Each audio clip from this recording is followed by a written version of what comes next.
Hello everyone welcome to my mini blog. आज मु आपण मानकु मो विषय किछि जणैबा को चाहूची। आपण माने निश्चिंत भाबरे मो ब्लॉग टिकु देखंतु लास्ट पर्यंत। एठी मोर आज रुटी संतुला मु सकाळ टिके खाइ दे कि जल्दी भारी पड़थली। आज दिव्यांश रो जेहेतु आज संडे थिला, दिव्यांश रो आज डांस क्लास थिला।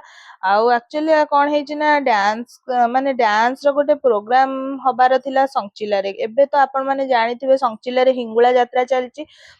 दिव्यांश तो एबे न्यूली जॉइन करछि डांस क्लास। तेणु माने मैडम ताकू मना करथले कि तमे बाबा न्यू स्टूडेंट एथर जाई परिबोनी, तमे 5-6 मास प्रैक्टिस करला परे जाई के फंक्शन अटेंड करि परिबो।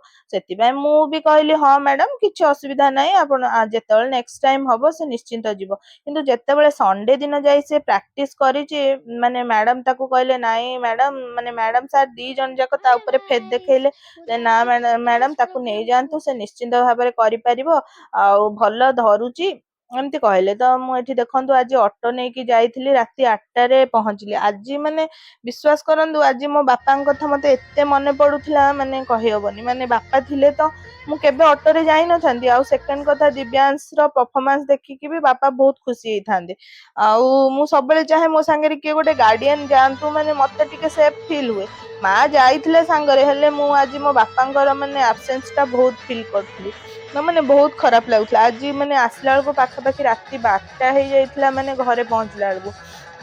आउ एडी दिव्यांश मु जानिची से आज पछरे छिड़ा है सब बेले, माने एनुअल फंक्शन ने आगरे परफॉर्मेंस दिए ता स्कूल फंक्शन मान करे। जेहेतु से एबे 2-3टा क्लास ही करिछि आ प्रैक्टिस बहुत कम अछि, तेणु से टिके पछरे छिड़ा हैतला। मु जानिची से गोटे क्विक लर्नर, माने पाठरे हो कि गीतरे हो नाचरे हो से बहुत जल्दी सब जिनस धरि निए।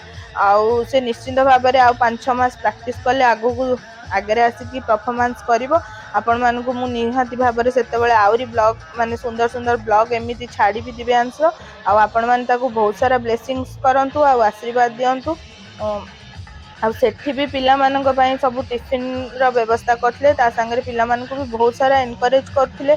आ सब पिला मानक पई सर्टिफिकेट आ ट्रॉफी भी थिला। सबू पिला मानकु से माने देले। आ एटा बहुत खुशी लागिला, जा हो माने एते अल्प दिन भितर मो पुओ जाई कि सेठी एते माने बड़ मंच रे नाचिला।